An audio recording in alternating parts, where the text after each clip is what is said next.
Hey, what's up everybody? Welcome back to another Flavor Foley reaction. Today we have Static. This one was requested by Senpapi, just like every other Flavor Foley song I get to from the Patreon queue. And this is a much more recent one. He actually had a different song, but wanted to switch these out in the queue to get to this one first because he likes the other one a little bit more. But this one's also like way newer. It's only about 13 days old as of recording this. So by the time you're seeing it, it's probably a lot later, depending on when this goes public. But point being, it's still relatively new from my experience on Flavor Foley, and it's a Hatsune Miku song, and Miku's the one I know the best, and isn't one that apparently any of the producers use much, so that's going to be interesting to see how they pull it off, though I'm anticipating nothing but greatness, because I haven't heard anything but good songs from Flavor Foley, so without further ado, let's go! Okay, I'm sorry. I didn't mean to hit play. 1, 2, 3, you know the words. So we're doing analog horror today, huh? Should have guessed by the title.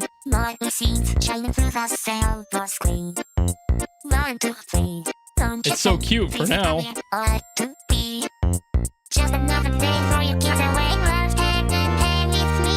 Ah! Switch to a 3/4. Ooh. And back. It's me.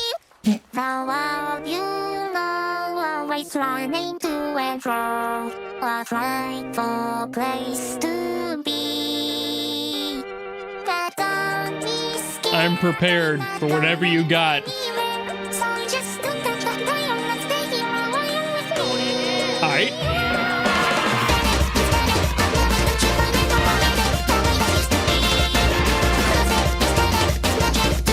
Hey, wait a minute.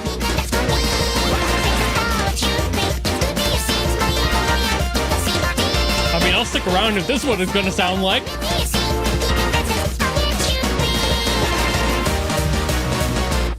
Ooh. That was fun. Yes, it is. It sounds so sweet when you sing along with me. 4, 5, 6, check the script, keep your harmony in key. 10, 9, 8, for the sake of playing all the beat. Just another day for you get away. There's gotta be stuff hidden in that static. Just another day you keep. But I'm not the type to pause. Uh-oh. We've gone widescreen. Oh no. 1, 2, 3. I saw something in that one. It's you. I knew it. The world you know never seems to take it slow. A tyrant pace and beat. So don't delay. I'll be here to say good day. Just please don't touch the dial. Just stay here a while with me. This has great subtext.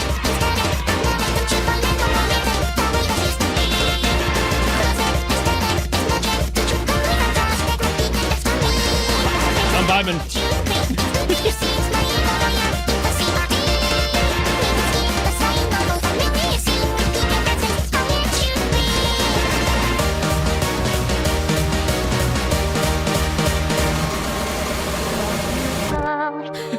I keep seeing the things in static. I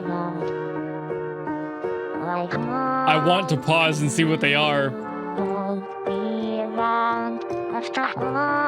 Maybe I'll go back between my talk session and see what's in there.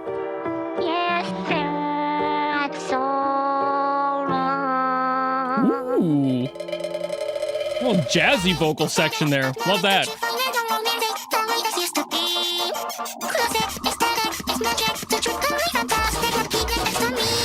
All right.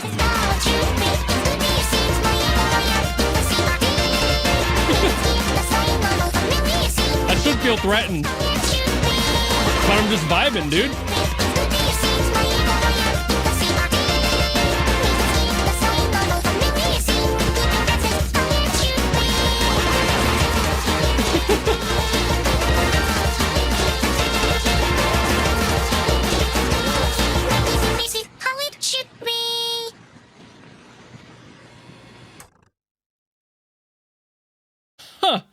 Oh, it was fun. Okay, I'm gonna go back and see if I can find out what's in the static there. I'm just curious. All right, so here we are at the first one. Let's see what's in here. Oh.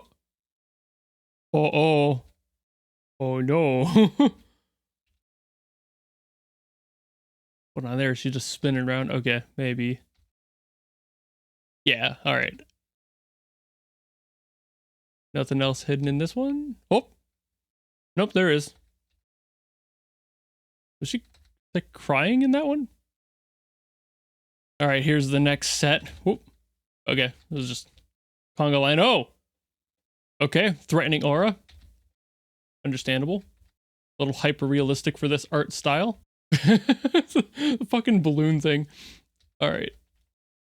See if there's more in here. I love how subtle these are. They're really like subtly peppered in. Oh, there's one. I knew there would be one in there somewhere. Oh, another one. All right. I thought those were my eyes playing trick on me. All right, so that was all of them. I just wanted to make sure I wasn't missing anything in there. I might have missed one or two from before the first one I showed, but I'm not entirely positive. I was pretty sure only the latter half had any sort of distortion with like that significant switch up in there. But as far as my thoughts on the song goes, this was really neat. I love the subtlety of this because like if you weren't listening to it with the video, you might not realize some of the stuff going on in there. Of course, you do have some audio cues like the static and stuff in there, but you might just assume if you didn't know any better that the song was just designed that way because of the static name, not really anything else to do with the analog horror stuff going on in here. So that's really neat, actually. How subtle it was is a positive in my eyes. Far too many things, at least talking on the side of analog horror recently, have been a little too obvious for me. Like, it feels like they're trying too hard to be scary, and a lot of people seem to miss the subtlety that was the start of the analog horror craze, and I love that. So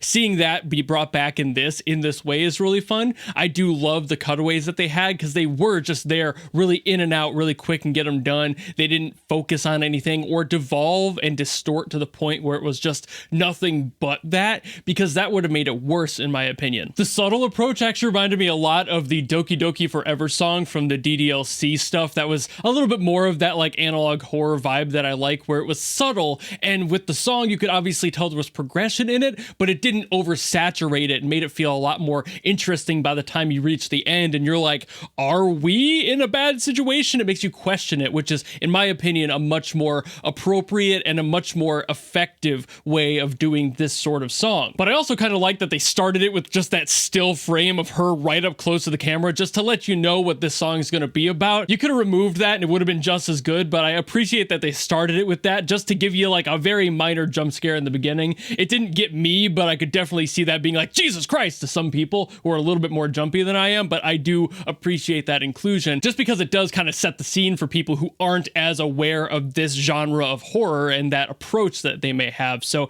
if you hadn't had that, people might not have picked up on anything. And again, the video helps a lot with that, but as the song alone, you might not have recognized. So maybe that's why they did that, was just to give you that nudge in the right direction right off the bat. But everything else around it, I love the art style that they used. I love all of the distortion they had in here, all of the like CRT stuff, just really honing in on that specific vibe and wanting to pay as much homage to that as they can and make sure that that was a thematic constant. Being too subtle is bad, but so is being too obtuse about it and just being way too obvious with the theming. So I think they really nailed the middle ground here, and it made it feel really that much more impressive, but also that much more interesting. Like, I want to know more about what got Miku into the situation. Why is she like this? What happened? I know it's kind of weird to say this, but a lot of Miku's stuff is actually horror centric, especially in the fan base of Miku's stuff. The fan songs tend to be a little bit more serious and adult oriented than most of like her public facing stuff. So I don't know if that's just because it's like the imagery of an idol makes you want to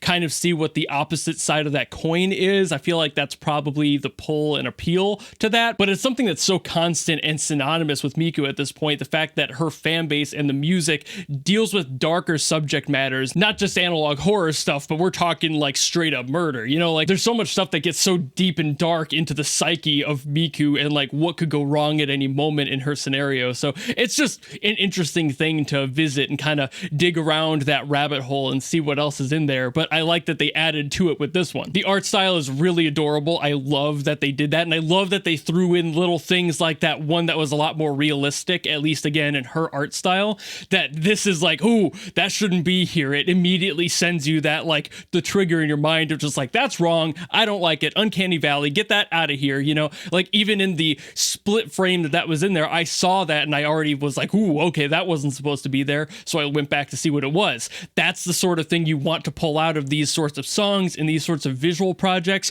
You want people to rethink their sanity for just a split second and make them feel like they saw something, but not confirm if they did or not. But I think this video has kind of devolved into more me talking about the analog horror approach in general. The song was fun. I love that they kind of simplified it to a more or less of a nursery rhyme sort of approach, a very kid-friendly song, and made it kind of Cocomelon-esque in a way. But at the same time, when they bumped it up for the chorus, they had a bunch of energy. They were just bashing you against the head with it. And it was really fun because they changed up the rhythm, they changed up the whole vibe of the song in that one moment before going back. That little break near the end kind of making you question everything about the scenario. And again, the why things are like this. And is it really her fault maybe? Like there's so much more they could experiment with in this world that they've made. And I wonder if they will, but I'm not expecting them to at the same time. But I also wouldn't be surprised if at some point I saw like a fan project of a game or something based on this concept of Miku and this world and trying to explore more of why this is like this. But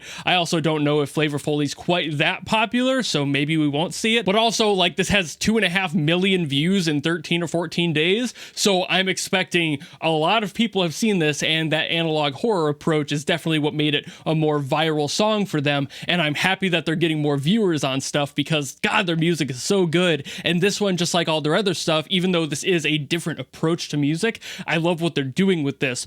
But part of me hopes that they don't just turn to doing this all the time and that they keep their integrity as musicians to just kind of experiment with stuff like this instead of just going, hey, that one did well, let's keep doing that. So I hope they don't fall for that trap, but at the same time, part of me does want to see somebody else approach this as a concept and go after what the deeper story could be here. So I wonder if that'll be a thing. But I've been yapping enough about this, so I will end the video here. Thank you all so very much for watching, and thank you Sen Poppy for putting this into the queue. If you have anything else you want me to listen to, drop it in the comments below and I will do my best as always. Or if, like Sen Poppy did, you want to guarantee that I listen to something, you can go to my Patreon or my YouTube memberships. There is a tier that will guarantee that I listen to your song, no matter how good it is, bad it is, whatever. It's a guaranteed request, so I will listen to it. But otherwise, if you just like this video and you want to follow me and support me for more stuff in the future, you know how to do all that, and I will see you all in the next video.